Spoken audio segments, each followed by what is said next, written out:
का दिया गया है, कह रहा है तुम्हारे मुंह में घी शक्कर। हमने बोला कि वर्दी आप सभी को मिलेगी, आप कहें सर आपके मुंह में घी शक्कर, घूस मतलब घी शक्कर मतलब सबको मिलेगी वर्दी।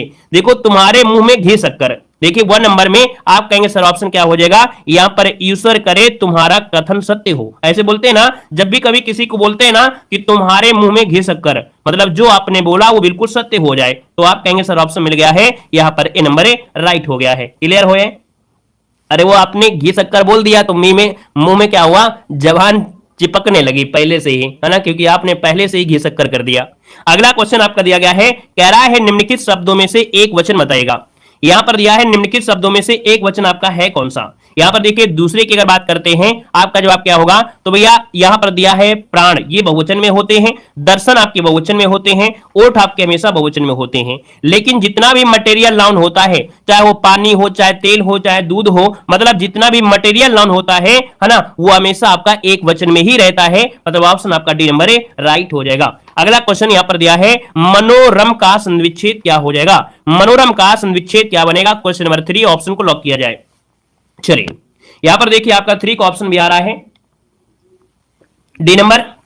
चलिए आप कहेंगे सर डी नंबर आपका हो जाएगा, यहां पर ओ की मात्रा को हटेंगे और यहां पर डी नंबर ये हो जाएगा मनाहदन रम हो जाएगा। याद रखिए रूल भी आपको याद रखना है, ये तो आपकी ट्रिक होती है पहचानने के लिए, जो लगातार कंटिन्यू टेस्ट लगाते रहते हैं उनको ऑटोमेटिक पता चल जाता है कि हाँ इसमें से ओ की मात्रा हटाएंगे और विसर्ग लग जाएगा। जैसे हम नाम गिना दें, जैसे मनोरम है, सरोज है, यशोधरा है ना, यशोदा है, मनोरथ है, मनोयोग है, इन सब में विसर्ग संधि है, ठीक है ना। और अगला क्वेश्चन यहां पर दिया गया है, क्या कह रहा है, अत्यंत शब्द का सही अर्थ क्या होता है। अंत्यज, अंत्यज शब्द का सही अर्थ पूछा है, अंत्यज।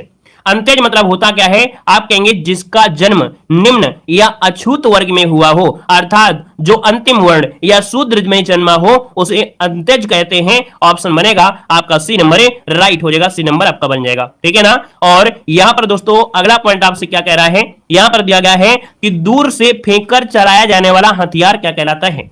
ऐसे क्वेश्चन आपको बहुत पूछे जाते हैं। कह रहा है दूर से फेंककर चलाया जाने वाला हथियार क्या कहलाता है। देखिए 5 नंबर आपसे कह रहा है, तो आप कहेंगे सर जो दूर से फेंका जाए वो अस्त्र होता है। क्या होता है, अस्त्र होता है।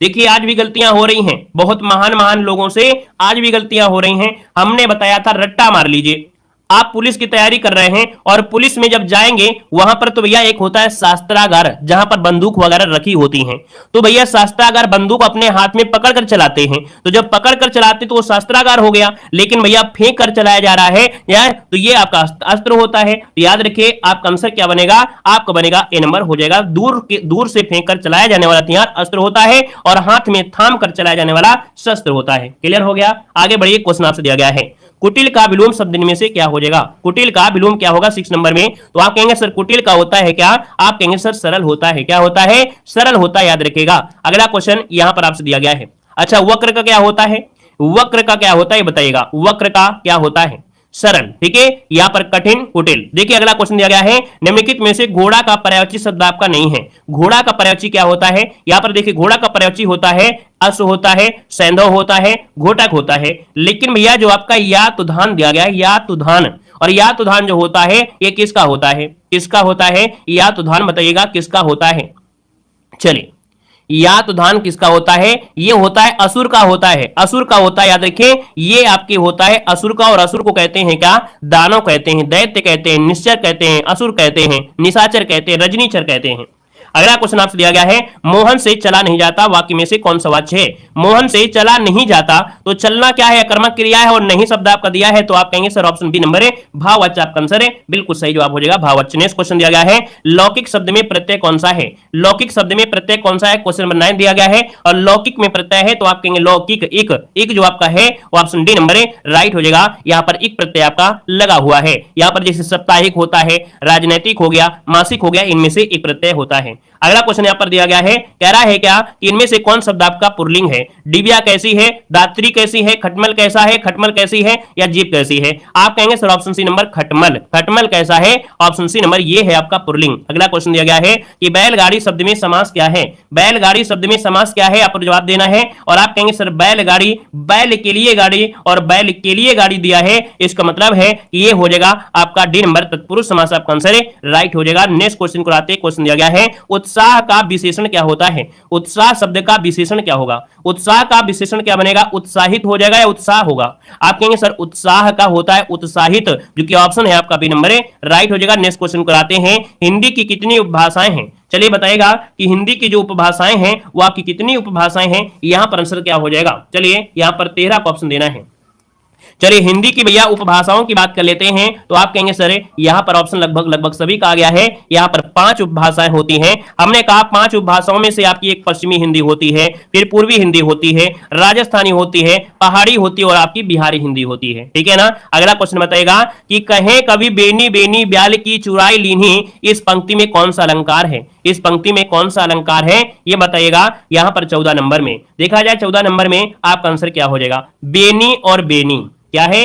बेनी, बेनी शब्द दिया है। बेनी शब्द का प्रयोग 2 बार हुआ है। प्रथम बेनी का अर्थ होता है कवि बेनी से, ठीक है, एक कवि थे उनका नाम बेनी था और रीतकालीन के थे। दूसरे बेनी का अर्थ होता है चोटी। तो आप कहेंगे यहां पर शब्द आपका ये शब्द हो गया, यमक अलंकार राइट हो गया है। अगला है देश रक्षा के लिए प्रत्येक नागरिक को क्या रहना चाहिए? देश रक्षा के लिए प्रत्येक नागरिक को दोस्तों याद रखिए उद्धत रहना चाहिए। उद्धत मतलब होता है तैयार रहना चाहिए। ऑप्शन लगाना है आपको बी नंबर, उद्धत मतलब होता है तैयार रहना चाहिए। यहां पर गद्यांश दिया गया है, हम सब लोग एक भीड़ से गुजर रहे हैं जो सवेरे घर से निकलकर दफ्तर और वापस घर जाकर दिन सार्थक करते हैं। भीड़ के बारे में दिया है ना, सब चीजें आपको दी गई हैं इसी में से। तो ये गद्यांश दिया है, गद्यांश से आपसे पढ़ना है। पीडीएफ आपको टेलीग्राम पे भेज देंगे, तो टेलीग्राम से पीडीएफ डाउनलोड करके अपना गद्यांश वगैरह पढ़ सकते हैं। ठीक है ना। और भी आपकी मैथ क्वेश्चन है, रीजनिंग के सब मिल जाएंगे।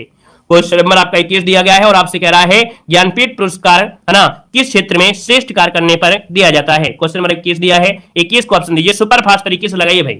ज्ञानपीठ पुरस्कार भारतीय ज्ञानपीठ न्यास, जो कि यहां पर आंसर क्या हो जाएगा? डी नंबर साहित्य, बिल्कुल सही है, ऑप्शन डी हो जाएगा, साहित्य हो जाएगा। मधुशाला के लेखक कौन है? मधुशाला के जो लेखक है वो आपके कौन है? मधुशाला के लेखक 22 नंबर में मधुशाला हरिवंश राय बच्चन है दोस्तों, बिल्कुल सही है। आपका जवाब हो जाएगा सी नंबर, बच्चन हो जाएंगे है ना। मधुशाला, मधुकलश है ना, मधुबाला ये आपके हो जाएंगे। अगला है काव्य के समानता कितने गुण होते हैं? काव्य के समानता कितने गुण होते हैं? तो कहेंगे सर काव्य के जो गुण होते हैं वो कितने होते हैं? यहां पर देखिए 23 नंबर में ऑप्शन बनेगा आपका बी नंबर, 4 होते हैं। और ये 4 क्या होते हैं? याद रखिए यहां पर जैसे माधुर्य है, ओज गुण है, प्रसाद गुण है और यथा हो गया। ठीक है ना। और यहां पर देखिए आपका अगला क्वेश्चन यहां पर दिया है, निम्नलिखित में से शुद्ध वर्तनी दिया है सांप्रदायिकता। 24 नंबर में सांप्रदायिकता दिया गया है। सांप्रदायिकता होता है या सांप्रदायिकता? आप कहेंगे सर जी सांप्रदायिकता मतलब सा में जो मात्रा होगी वो बड़ा की मात्रा होगी, और बड़ा की मात्रा होगी तो ऑप्शन बनेगा यहां पर बी नंबर, सांप्रदायिकता हो जाएगा। ठीक है ना। अगला क्वेश्चन यहां पर दिया है, अभी तो मुकुट बंधा था माथ, हुए कल ही हल्दी के हाथ, खुले थे खुले भी ना थे बाल लाज के बोल, खिले थे चुम्बन शून्य कपोल, हाय रुक गया यही संसार, बना सिंदूर अनल अंगार, है ना। तो इसका मतलब है पढ़ते पढ़ते ही आपको पता चल गया कि दुख की बात हो रही है और इस प्रसंग में जो करुण रस की उत्पत्ति हो रही है ना। और करुण रस का स्थायी भाव होता है, शोक होता है, मूर्छित होकर गिर पड़ना, रोना, आहें भरना, ये सब अनुभव इसके होते हैं। आप कहेंगे सर ऑप्शन देख लीजिए, कोई ना कोई ऑप्शन तो आपको मिल ही जाएगा। यहां पर देखिए आपका जवाब हो गया सी नंबर, करुण रस हो गया। अगला दिया निम्नलिखित में से शुद्ध वाक्य का चयन करना है। क्वेश्चन नंबर आपका 26 है, कह रहा है बाल पक जाने से कोई अनुभवी नहीं हो जाता है ना। बाल पक जाने से कोई अनुभवी नहीं हो जाता है। ये ऐसा लग रहा है कि पहला पॉइंट सही है क्या? बाल पक जाने से लोग अनुभवी हो जाता है, अनुभवी हो जाता है, बाल पक जाने से ही लोग अनुभवी नहीं। देखिए पहला ऑप्शन बिल्कुल आपका यहां पर शुद्ध हो जाएगा। ठीक है ना, पहला बिल्कुल शुद्ध हो जाएगा क्योंकि आपके बी और सी और डी में वचन संबंधी हैं, वचन संबंधी आपकी त्रुटियां हैं। अगला है सदगति में समास बताइएगा। सदगति में समास बताइए, सुपरफास्ट तरीके से बताइए भाई। जितनी स्पीड में आप लोग जवाब देंगे उतनी स्पीड में आपको आंसर मिलेगा। ठीक है ना। और पहली बार जुड़ रहे हैं तो जय हिंद जरूर लिखिएगा। ठीक है, नए हो तो चैनल को सब्सक्राइब कर लीजिएगा। देखो सदगति दिया है, सत्य धन गति, ये तो होगा, लेकिन देखा जाए सदगति मतलब मरने के बाद अच्छे लोक में जाना, ये कर्मधारय समास में आपका आएगा। याद रखिए इसका ऑप्शन बनेगा आपका बी नंबर, कर्मधारय समास आपका आंसर है, राइट हो जाएगा दोस्तों, याद रखिएगा। इसमें पूर्व पद उत्तर पद के मध्य विशेष विशेषण या उपमेय उपमान का संबंध पाया गया है। ठीक है, यहाँ जो सद दिया गया है, सद, ये सद जो आपका है क्या है? ये विशेषण है। ठीक है ना, ये विशेषण है। और गति जो आपका है वो विशेष है ना। और विशेषण विशेष आपका कर्मधारय हो गया। अगला है अधिमानता में उपसर्ग क्या है? अधिमानता में उपसर्ग पूछा गया है, आपका आंसर क्या होगा? आप कहेंगे सर अधिमानता, तो अधि आ रहा है, उपसर्ग जो कि पहले ही जुड़ा है, ऑप्शन सी राइट हो जाएगा। ठीक है ना। अगला क्वेश्चन बताइएगा, नीचे दिए मुहावरे का सही अर्थ बताना है और कौन सा जोड़ा गलत है उसे आपको पहचानना है। देखिए 29 नंबर में पहला पॉइंट है, अपने पैरों पर खड़ा होना मतलब स्वावलंबी होना, सही है। आंच ना आने देना मतलब जरा भी कष्ट या दोष ना आने देना, आसन डोलना मतलब विचलित ना होना, आसन डोलना विचलित न होना, भैया ये गड़बड़ है। आसन डोलना मोहरे का अर्थ होता है लुब्ध या विचलित होना, क्या विचलित होना, ये नहीं शब्द आपका नहीं लगेगा, ऑप्शन सी गलत दिया है। आसमान टूट पड़ना मतलब गजब का संकट पड़ना, ठीक है ना, और ये आपका सी नंबर है, या गलत दिया गया था। नेक्स्ट क्वेश्चन बताएगा मदिरा पीने का जो प्याला होता है उसे क्या कहते हैं। चलिए बताएगा कि भैया मदिरा पीने का जो प्याला होता है उसे क्या कहा जाता है। चलिए 30 नंबर ऑप्शन लॉक करना है, मदिरा पीने का जो प्याला होता है उसे क्या कहते हैं। Very good. तो इसका जो ऑप्शन आएगा आप कहेंगे सर इसे कहते हैं चषक, और चषक में जो सा होता है वो ये वाला सा होता है। यहां पर देखा जाए तो ऑप्शन डी नंबर है, यहां पर राइट हो जाएगा, डी नंबर आपका बन जाएगा दोस्तों, याद रखिएगा, ठीक है ना। वीडियो को भैया आप लोगों ने लाइक शेयर नहीं किया है, शायद आप लोग भूल गए हैं, और भूल गए हैं तो भैया एक बार सभी लोग वीडियो को लाइक भी कर दीजिएगा, ठीक है ना। यहां पर जितने लोग जुड़े हैं एक बार वीडियो को लाइक शेयर जरूर कर दीजिएगा। देखो आपसे कह रहा है अकार्य शब्द का तद्भव क्या है, अकार्य शब्द का तद्भव पूछा गया है 31 नंबर में, और 31 की अगर बात कर लेते हैं आपका आंसर क्या हो जाएगा, अकार्य का तद्भव क्या होता है। चलिए देखिए अकार्य का तद्भव शब्द मतलब हो गया अकाज, क्या हो जाएगा अकाज, ऑप्शन बी हो जाएगा। यहां पर दिया गया है उसके बिना तुम कुछ नहीं हो, यहां पर वाक्य में संबोधन बोधक जो दिया है, संबंध बोधक शब्द कौन सा आपका है, उसके बिना तुम कुछ नहीं हो, उसके बिना तुम कुछ नहीं हो, मतलब यहां पर देखा जाए आपका जो आंसर आएगा वो आपका बिना शब्द ये है, ये संबंध बोधक शब्द आपका है, याद रखिएगा। अगला है लड़के ने पुस्तक पढ़ी, इस वाक्य का काल पहचानना है। लड़के ने पुस्तक पढ़ी है, पढ़ी है, और है तो ऑप्शन क्या है, ये पूर्ण वर्तमान काल हो जाएगा क्योंकि लड़के ने पुस्तक पढ़ी है। क्लियर हो गया। अगला बताइएगा कि निम्न में से किस वाक्य में संप्रदान कारक है, किस वाक्य में संप्रदान कारक है, आपसे पूछा गया 34 नंबर में। 34 का ऑप्शन क्या बनेगा, तो भैया जब देने की बात होती है, जब देने की बात होती है तो देखिए कोई ना कोई ऐसा ऑप्शन है जिसमें देने का भाव आ रहा होगा। देखिए मेरा घर स्टेशन से दूर है तो इसमें तो होगा नहीं, लेकिन ऑप्शन सी देखिए राजा ने निर्धनों को कंबल दिया, मतलब ऑप्शन मिल गया है संप्रदान कारक, ऑप्शन सी हो जाएगा। अगला बताइएगा नीचे दिए गए वाक्य में विशेषण का प्रयोग हुआ है, और विशेषण का प्रयोग किसमें हुआ है, राम और श्याम भाई हैं, राम ने मां से पानी और खाना मांगा, मां ने खाने में दाल और रोटी परोसी, राम ने रोटी खाकर और रोटी मांगी। देखिए 35 नंबर जल्दी से बताइए क्या हो सकता है। चलिए आप कहें सर विशेषण का प्रयोग हुआ है किसमें हुआ है, चलिए 35 नंबर, चलिए देखो कह रहा है मां ने खाने में दाल और रोटी दी, राम ने रोटी खाकर रोटी मांगी। देखो यहां पर ऑप्शन डी हो जाएगा, कैसे होगा, कह रहा है राम ने रोटी खाकर, एक क्रिया पूरी हुई फिर रोटी मांगी।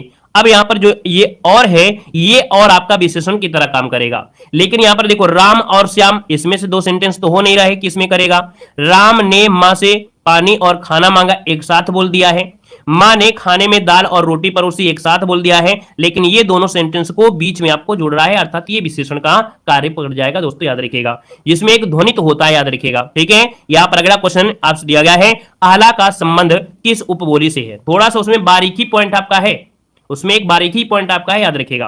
देखो कह रहा है आहला का संबंध किस उपबोली से है, तो भैया देखा जाए 36 नंबर में ये बुंदेलखंड का ये प्रसिद्ध लोकगीत है आहला, है ना, और बुंदेली बोली की उपबोली है बनाफरी, तो यहां पर आप कहेंगे ऑप्शन बनेगा ए नंबर है बनाफरी, इसका आंसर राइट हो जाएगा। क्यों, क्योंकि बुंदेली बोली की उपबोली आपकी बनाफरी है। अगला क्वेश्चन दिया गया है दिए गए विकल्पों में से पराजय एवं माला का समानार्थी क्या है, पराजय और माला का समानार्थी पूछा गया है, तो भैया पराजय मतलब क्या होता है हार, और माला यहां पर हार, तो भैया आप कहेंगे यहां पर हार मिल गया है, ऑप्शन सी राइट हो जाएगा, दोनों का मतलब यहां पर हो गया